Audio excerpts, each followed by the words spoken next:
like he was proud of what he did, but in the end, karma's a bitch. You pull back and hit it with everything that you got on the button. That, my friend, looking somebody in the eyes and hitting them is a cold call. Hey everyone, this is a special Play USA video. I'm Ian St. Clair from PlayColorado.com. This is Paul Costanzo from PlayMichigan.com. And we're here because of the new ESPN documentary coming out, Unrivaled, which details the fiercest rivalry in the history of the NHL, maybe all of professional sports. Of course, the Colorado Avalanche and Detroit Red Wings. Yeah, super excited for this to come out. The trailer itself gave me goosebumps. And as a Detroit sports fan, we really just look forward to documentaries detailing how good our teams used to be. So this is fantastic for us. And we'll get into that about how we think that this rivalry could be rekindled, especially now that each team is in a different conference and not playing in the West, which I never understood. Why was Detroit ever in the Western Conference? But that's a topic for later.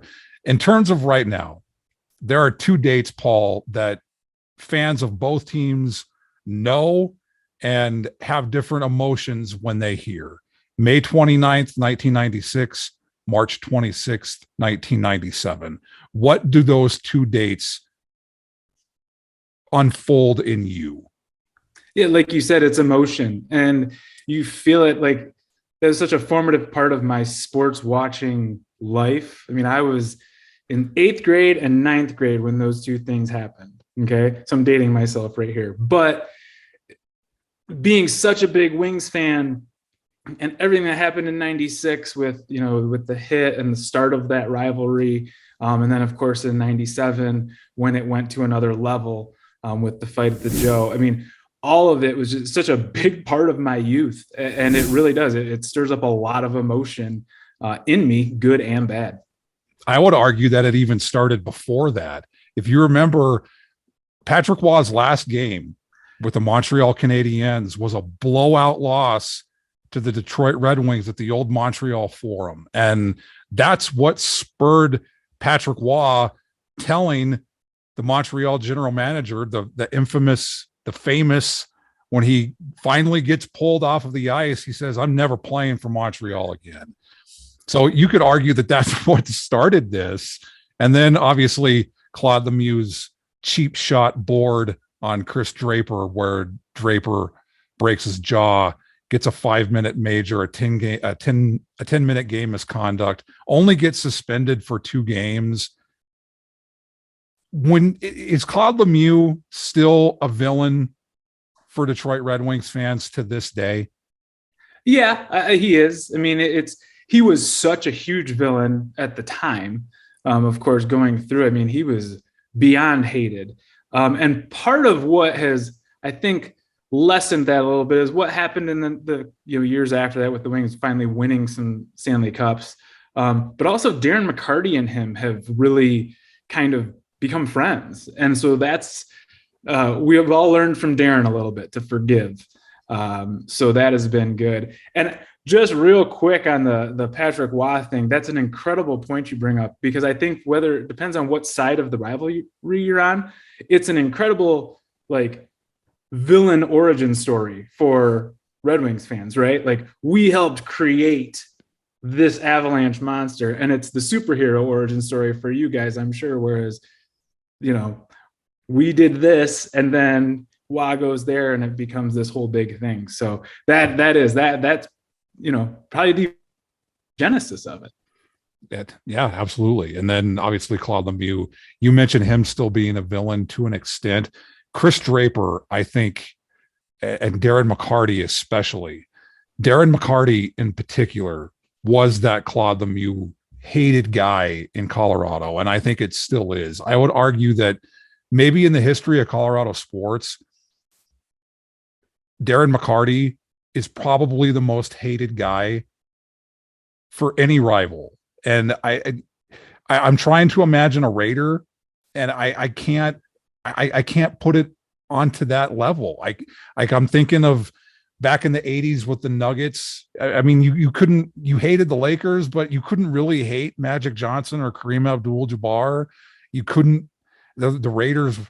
I mean, maybe Howie Long to an extent could be that guy for Broncos fans, but Darren McCarty, anytime I see his face now, it's still, I get irrationally angry.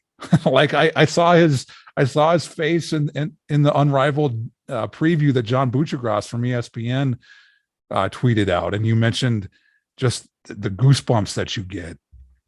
I hate Darren McCarty. Like I think it's hilarious that they've become friends despite all the stuff that's happened.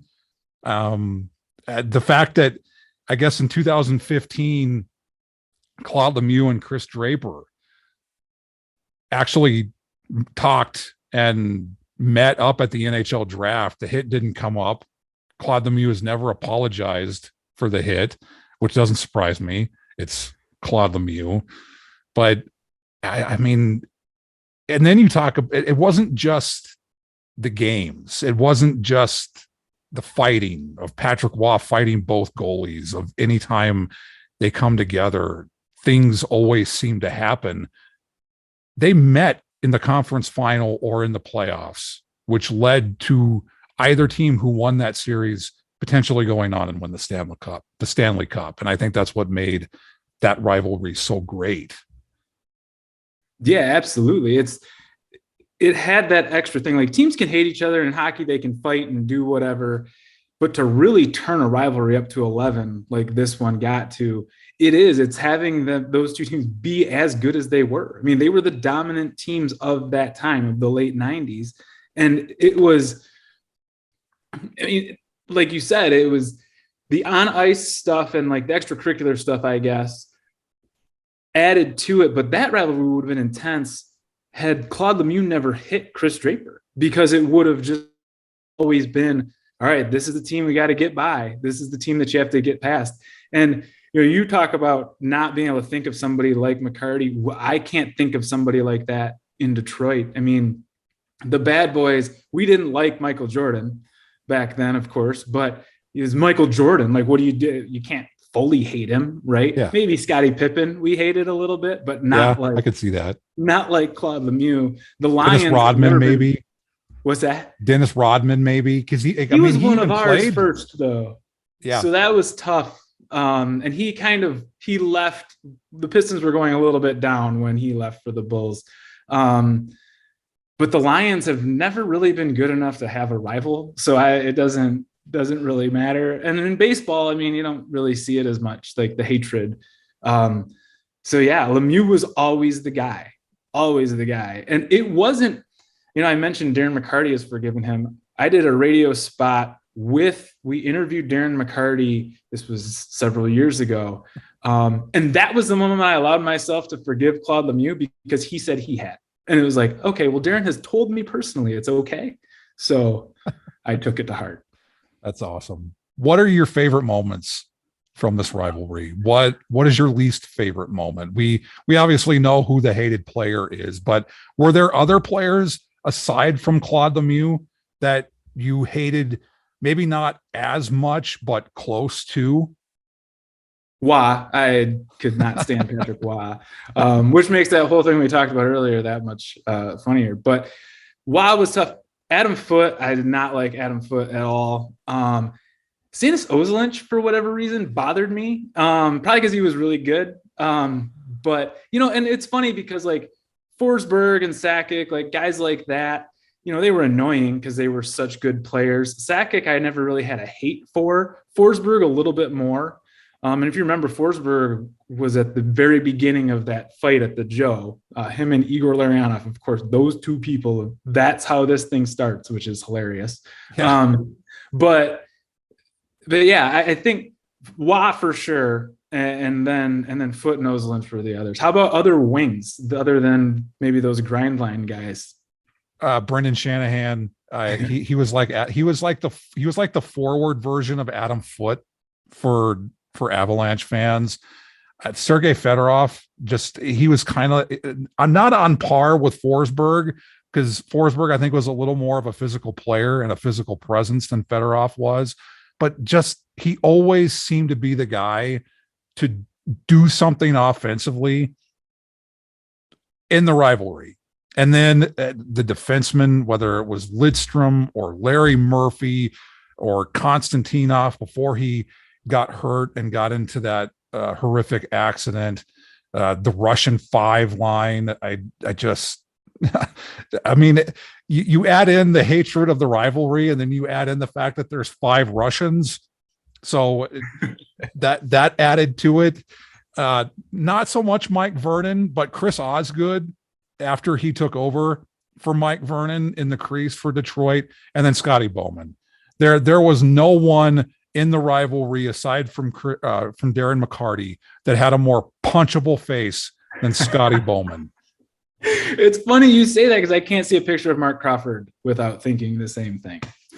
So yeah, that is, and of course the coaches got into it too. So every part of it was fun. I know you asked me about least favorite memories. I'll start with my least, and I'll shoot it to you. It is that game 6, and to kind of expand on that, it wasn't just the hit. It was, I mean, the Red Wings, they won the President's Trophy. They set a record for points that year. They had 131 points, 62 wins.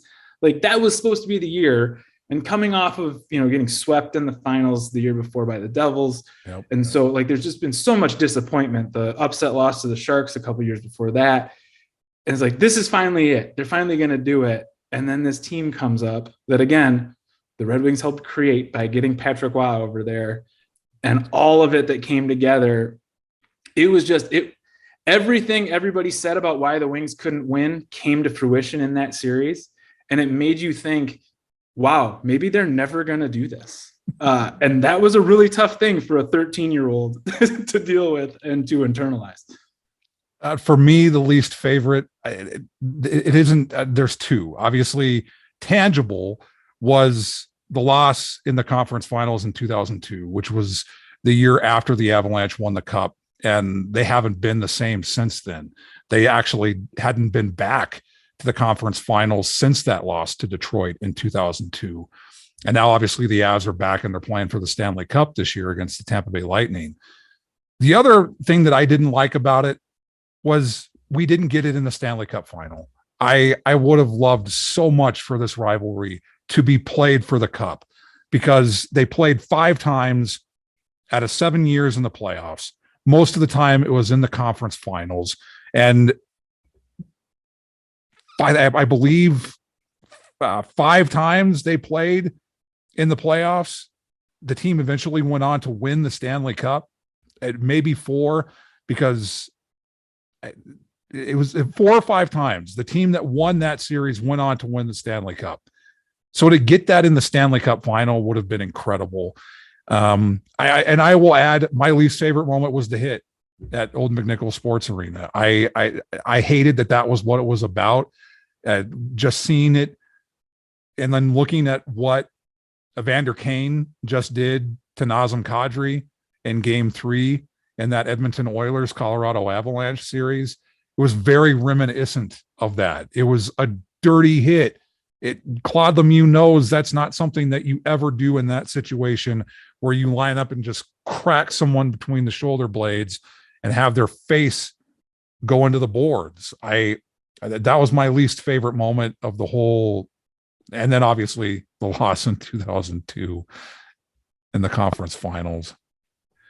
Yeah, it's interesting that you say that's your least favorite moment, or one of them, just because of that. And I could certainly see that, because it probably tainted it for you guys a little bit. Whereas for us, it created this instant villain, and it almost was something that we could grasp onto, other than the fact this horrible, painful loss. It's like, well, yeah, but did you see how dirty that was? I mean, come on. So like, we could talk about something else, distract ourselves with something. And then 2002, unfortunately, Ian, that's my favorite moment. The fight was incredible in 97. I even gave a speech in my 9th grade English class on why you should hate the Colorado Avalanche. I brought in my Ultimate Warrior pillow buddy and beat him up like Darren McCarty did to Claude Lemieux. It was I got an A. It was great. Yeah. But 02, because that series, the way that it played out, that was supposed to be like the greatest team of all time, that Red Wings team, with all the free agents that they had come in, all the money that they spent, pre-salary cap era. And they were on the brink of losing that series. They had to go into Colorado and win game 6.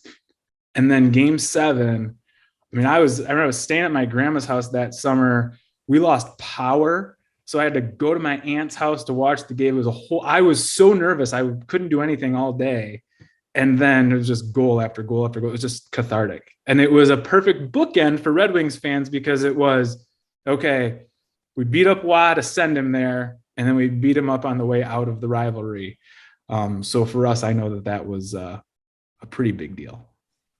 My favorite moment was beating the Red Wings in 1996 in the conference finals, not necessarily the way that it happened with that Claude Lemieux hit. I kind of felt like it tainted it a little bit, but the fact that the Avalanche go on to win the Stanley Cup, and you mentioned the bookend.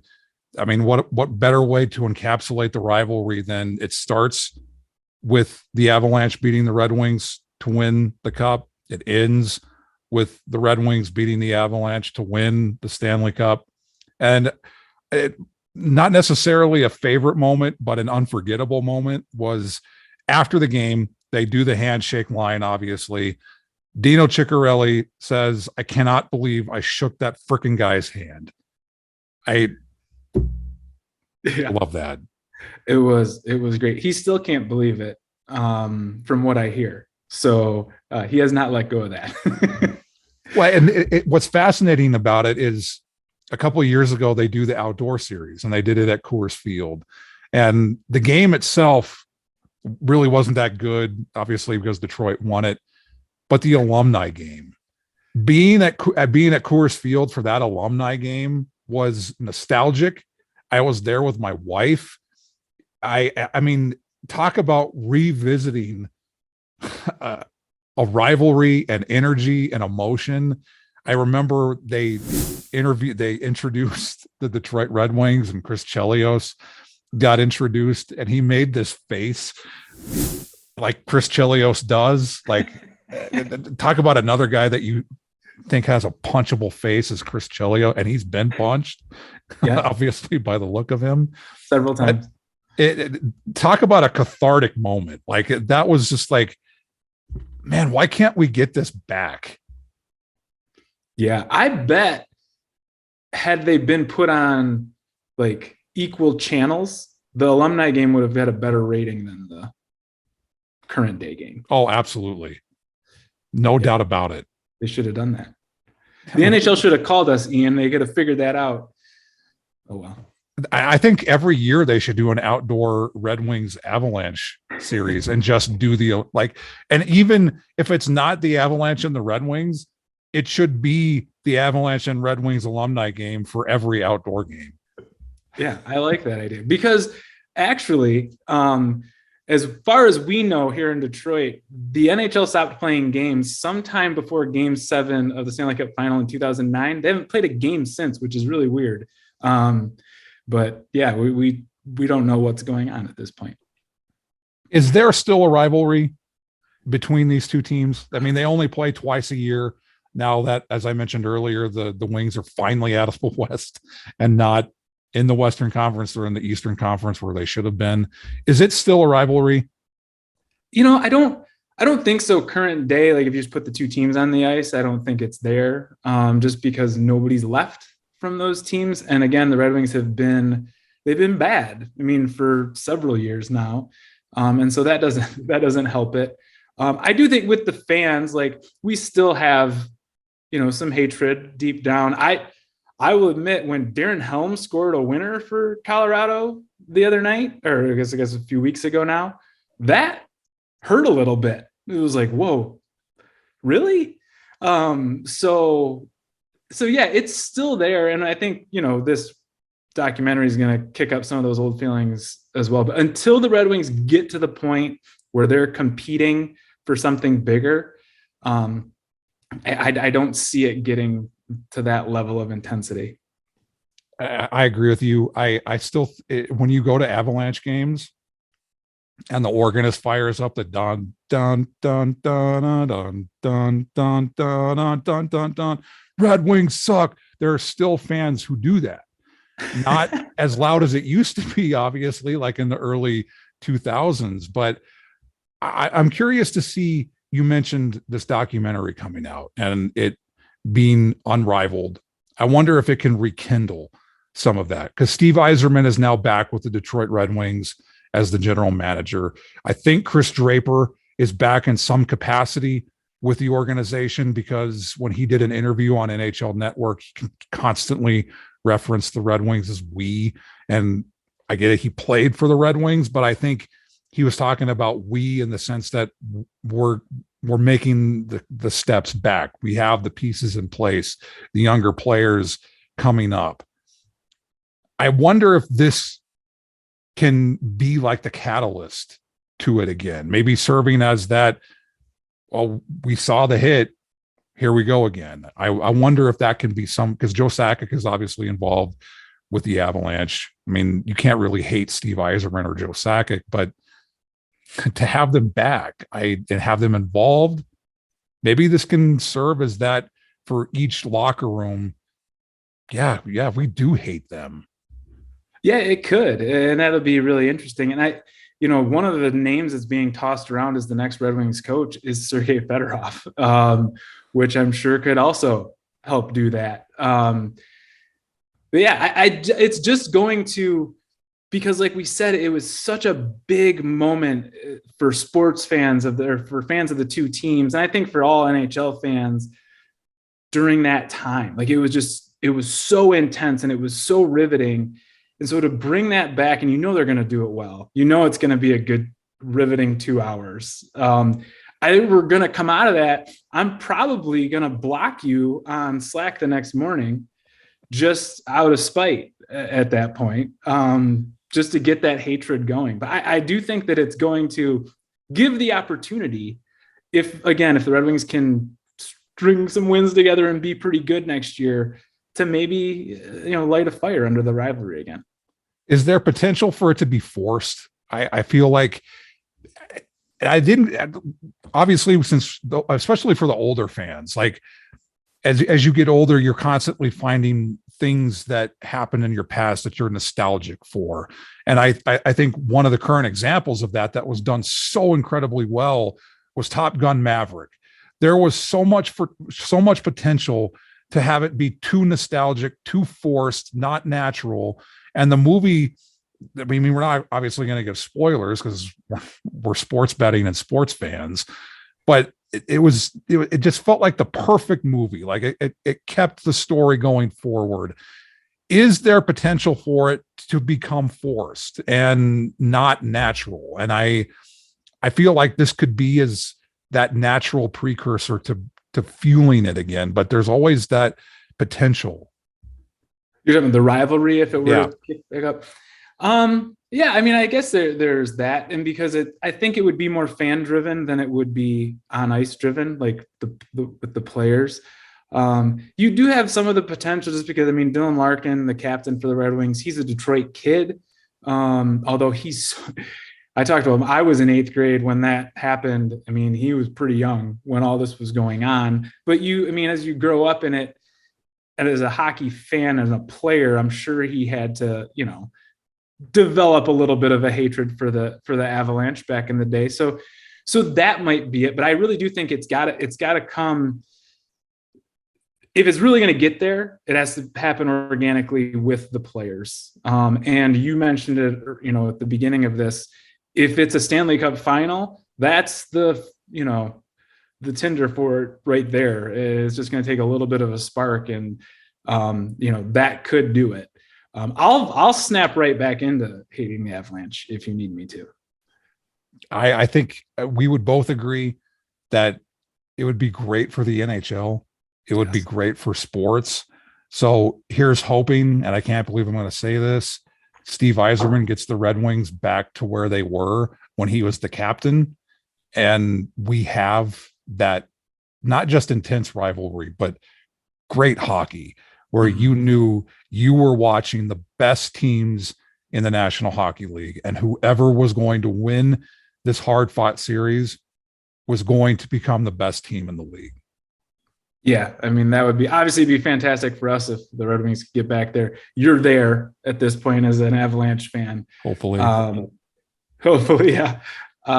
But yeah, I mean, I would love to see it happen again. And I mean, we're so starved for success, but to have that type of a rivalry again, and to have something to get excited about and to, have that intensity around, would just be spectacular.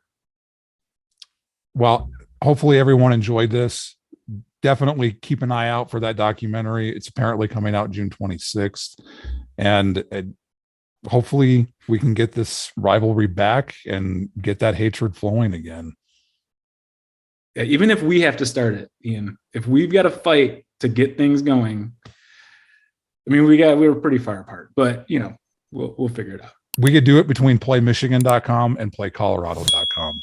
And then that's how we can spur it going forward. Well, thanks everyone. Enjoy the documentary, and Red Wings suck.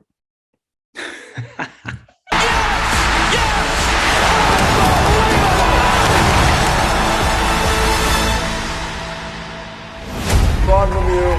Let's give him a round of applause. Let's give him a standing ovation.